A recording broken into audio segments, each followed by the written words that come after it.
Uma coisa que me impactou bastante quando eu tentei ensinar poesia pela primeira vez foi o foco que eu dava especificamente na expressão pessoal e porque como eu tinha uma grande dificuldade em colocar os meus sentimentos na mesa e falar sobre as coisas que eu passava, eu sentia, eu vivia, e eu comecei a desenvolver um processo para poder me libertar dessas prisões, né, dessas amarras. E no momento em que eu fui passar isso pela primeira vez, eu percebi que a minha experiência não era única, olha só. Né? O pessoal fala aí na internet que não existe experiência individual. E nesse momento eu tive um pouco dessa, vamos dizer assim, dessa experiência, né? De passar por algo que realmente não tinha sido a primeira vez. E justamente estava eu lá achando que era algo muito específico para minha condição, mas quando eu me vi ali tentando transmitir algumas coisas, percebi que muitas pessoas também tinham o que eu chamo de aprisionamento emocional, né? E meu método sempre foi buscar trabalhar esse elemento da essência da identidade para que pudesse fazer florescer a partir das vivências de cada pessoa, as vivências que vão sendo trazidas em sua experiência de trabalho, em sua experiência pessoal, em sua experiência com sua família, conseguisse daí extrair esses elementos de beleza, né? Ou seja, algo como se todos pudessem ter algo belo a dizer, e justamente por isso todos pudessem ter algo de poeta. Talvez nem todos sejamos grandes escritores, mas todos podemos fazer, condensar em algumas pequenas palavras coisas que aprendemos, coisas que são úteis para a posteridade. Daí então que essa poesia filosófica, né, se é que pode ser chamada assim, eu acho que sim, é, se foi se mostrando como uma grande ferramenta para poder desvencilhar certos padrões assim que se tem em relação a ciclos viciosos, né, que enfrentamos, né, muito de culpa, muito é, de ansiedade, de medo, né, de vitimismo, e com isso, né, ao observar os elementos que a vida nos traz, a beleza que existe em todas as coisas, a gente começa a ir se desvencilhando disso e finalmente vivendo as coisas de forma intensa, de forma plena. Conta aqui para mim, se para você já passou por alguma situação dessa em relação aos seus sentimentos, de se sentir aprisionado, né? No meu caso, uma coisa que me fechava muito em relação à timidez, né? Eu já comecei a comentar com vocês aqui algumas vezes que para mim eu sempre fui muito emotivo, né? Mas por alguma razão nunca consegui expressar essa emotividade. Então eu me sentia muito travado diante de outras pessoas, né? Em relação ao que o outro ia pensar, o que o outro ia esperar, né? E era uma coisa muito em relação com os outros, né? Sempre foi muito assim. É como se eu tivesse que superar uma, uma barreira, né? Ou seja, eu sou alguém comigo mesmo, mas com o outro eu sou outra pessoa completamente diferente. E isso não se encaixava comigo naquele momento quando eu percebi isso, né? Ou seja, no momento que eu percebi isso, eu já percebi que eu não queria mais isso para mim, que a autenticidade, que já era um valor que era caro para mim, já era um valor que eu queria ter como algo que eu ia levar para minha vida como uma espécie de marca, né, que já para mim já era uma marca pessoal, né, assim, falando da minha história, né, da minha vocação, a autenticidade como a minha vocação, e eu percebi que naquele momento não estava sendo autêntico o suficiente, né? Então isso já tem aí, já vai fazer bem já tem uns 8 anos que eu tenho observado isso mais ou menos, né? E desde então eu fui buscando quebrar isso, né? Superar isso. E há uma série de máscaras que a gente vai precisando ir soltando, né? E muito disso vem o aporte filosófico para a gente poder não se prender a essas máscaras e poder cada vez mais expressar os sentimentos, né? Para muitas pessoas, a filosofia não tem nada a ver com o sentimento e simplesmente é um desenvolvimento da razão, né? E eu já penso de uma forma diferente e não que outras pessoas não pensem assim, mas Acho que eu não me lembro de ter visto ninguém falando sobre isso. Mas quando a gente vai observar a obra platônica, né? E até em Aristóteles a gente pode puxar muito disso, né? O sentimento, ele exerce uma grande é, ele tem uma grande determinância, né? Ele exerce um grande peso dentro da obra como um todo, a ponto de Platão ter feito, deixa eu agitar um pouco essa câmera, Platão ter feito uma obra só sobre o amor, né? O Banquete é uma das obras mais profundas de Platão e é uma obra que fala muito sobre o amor.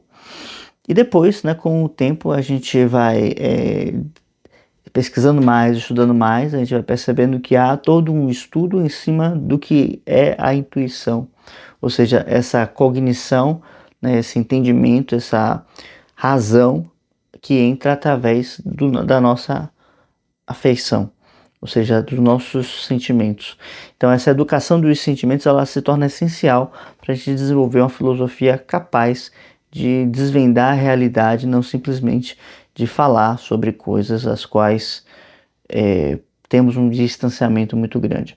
Então, o que eu percebo, né, e a gente já falou aqui em outros vídeos do canal sobre a modernidade, tudo que a modernidade ela é um desafio para todos nós, até porque nós vivemos, né, nesse período da pós-modernidade, enfim. O que eu percebo é que a gente precisa reinserir os sentimentos no contexto filosófico, porque com o processo a partir do iluminismo, né? Mas antes já um pouco, talvez com Descartes, isso já havia começado, há um distanciamento, né, da filosofia em relação à experiência real que nós vivenciamos, né? Que eu acho que você já deve ter visto aí pessoas falando sobre isso, né? Sobre esse conhecimento que se dá no momento em que estamos presentes no local, né? Seja através de uma técnica de mindfulness, através de uma meditação, através da concentração. O fato é que precisamos estar mais presentes para poder ter uma opinião mais concreta sobre as coisas, uma opinião mais reta sobre as coisas, uma opinião mais qualificada sobre elas. E apesar de, né, de uma ressalva, geralmente refletimos melhor sobre as coisas afastado. Então há uma contradição, uma dicotomia,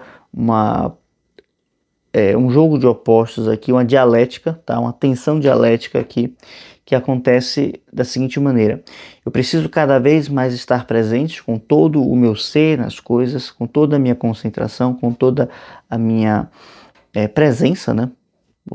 Porque vai todos os elementos disponíveis ali. Ao passo que eu preciso também estar afastado, né, num momento posterior, bem afastado, para poder refletir sobre tudo aquilo, tá? Então, ao mesmo tempo que eu não posso criar coisas da minha cabeça, né, na minha fantasia doentia, né, eu também não posso simplesmente achar que a minha experiência ela define toda a realidade, certo? Então, daí vamos voltar para o ponto onde eu comecei a ensinar a escrever poesias, né? Então eu percebia que eu tinha uma dificuldade imensa de expressar os meus sentimentos e como as pessoas aqui, eu moro em Salvador, né? As pessoas aqui são muito articuladas no aspecto comunicação, né? São muito comunicativas e a gente chama de desenroladas, né? Elas sabem ser um certo traquejo social, né? Se saem bem em situações, vamos dizer assim, de vergonha, etc. Não passa aperto, né? Não passa por situações sem. Não passa vergonha, né? Acho que seria uma boa forma de definir. Então, eu olhava essas pessoas articuladas, né, que falavam bem, se viravam bem com o público e eu achava aquilo muito, assim, estranho. Não estranho porque era estranho elas serem assim, mas eu me sentia estranho, eu me sentia um peixe fora d'água, né? Vamos dizer assim. E no momento em que eu comecei a ensinar isso, né, eu fui puxando de dentro das pessoas, né, esses sentimentos, eu fui percebendo que a coisa não era bem assim quanto eu pensava, né? Então, assim, Assim como eu vivia uma espécie de teatro, né, porque eu sentia uma coisa, mas não conseguia expressar, as outras pessoas viviam uma espécie de teatro, porque falseavam as suas intenções, falseavam as suas emoções, falseavam aquilo que se passava realmente em seus corações.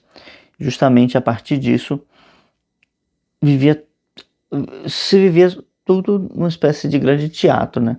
Ou seja, eu interpretava um personagem, você interpretava outro personagem, todo mundo fingia que estava tudo bem ou tudo mal, enfim. Que às vezes também a gente disfarça um drama para poder chamar uma atenção, né? Por que não?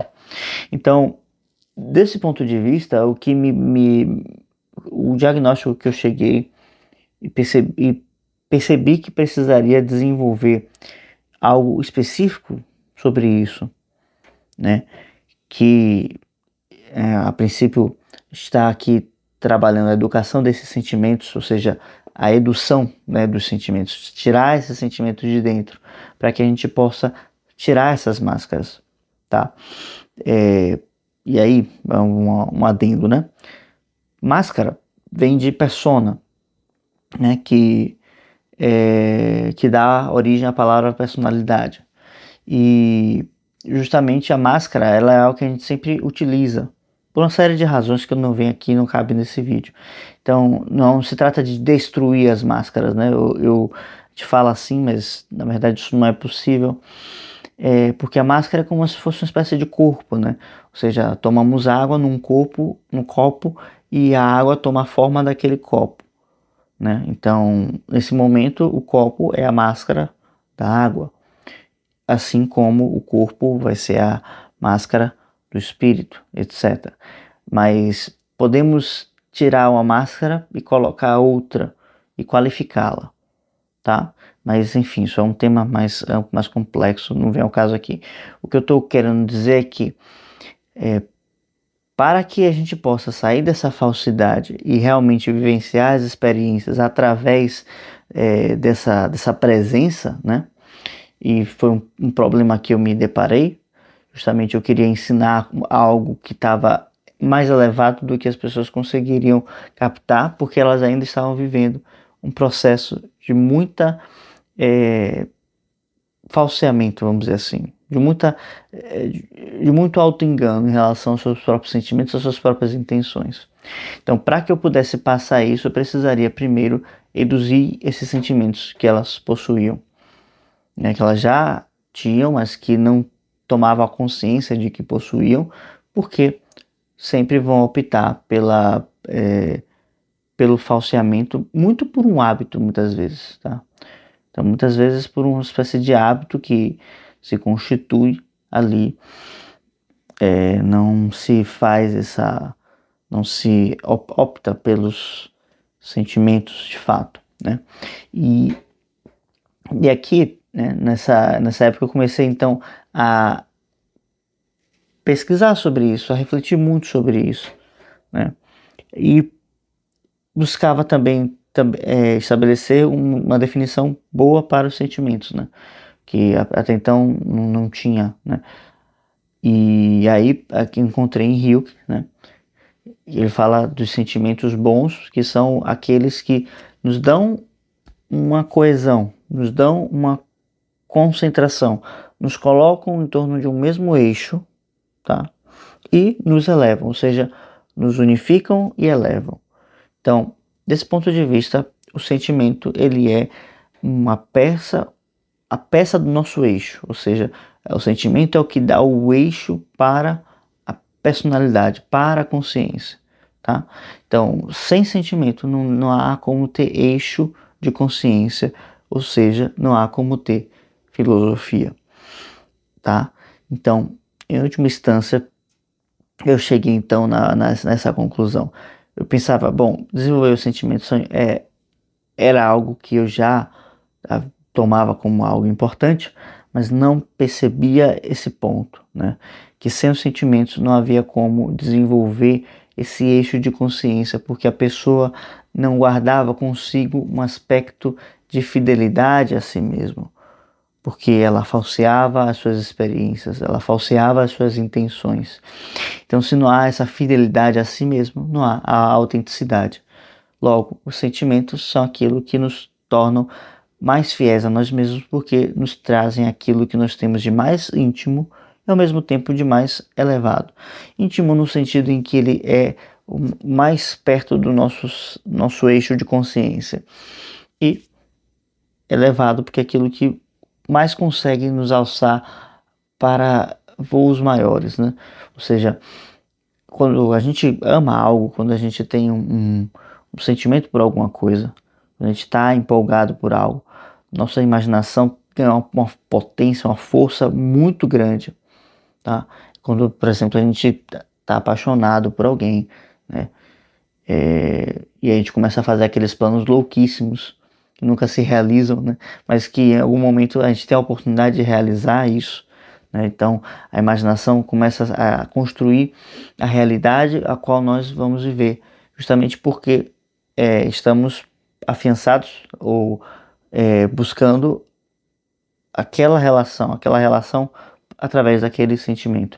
Isso vale também para a construção de uma profissão, isso vale para a construção intelectual, para uma construção de uma relação com uma arte, tá? A gente começa a imaginar o que a gente poderia fazer caso a gente chegasse no topo, no ápice daquilo, né? Porque esse amor que nós temos por aquilo nos dá essa condição, nos dá essas asas, né? A imaginação, em alguma medida, é essa força que vem através de Eros, que é o amor, né? E justamente é o amor que nos dá asas e nos leva até vamos dizer assim, ao cume da nossa consciência, tá?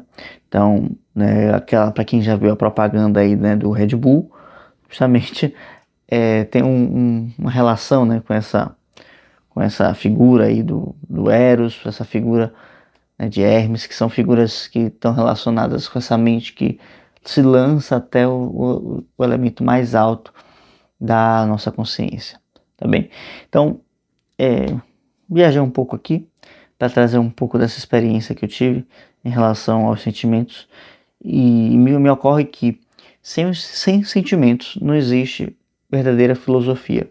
É tudo falseamento, é tudo uma enganação, uma espécie de teatro em nome de uma falsa razão que nunca se teve, que nunca chegou a ser, porque estava se fundando em uma série de mentiras, em uma série de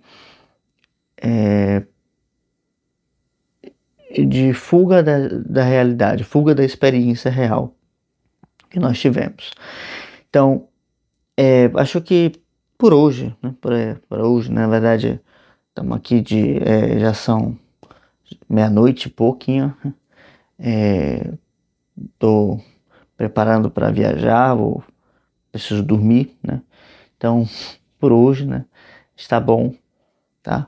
E qualquer coisa, caso você tenha gostado do vídeo, deixa um like, se inscreva no canal, deixa um comentário sobre alguma coisa que você passou sobre isso, né? Alguma experiência difícil em relação aos seus próprios sentimentos, como você enxerga os sentimentos e como eles atuam dentro das suas decisões, dentro das suas ações ao longo do dia, tá bem? Então, filosofia e sentimentos para uma vida melhor.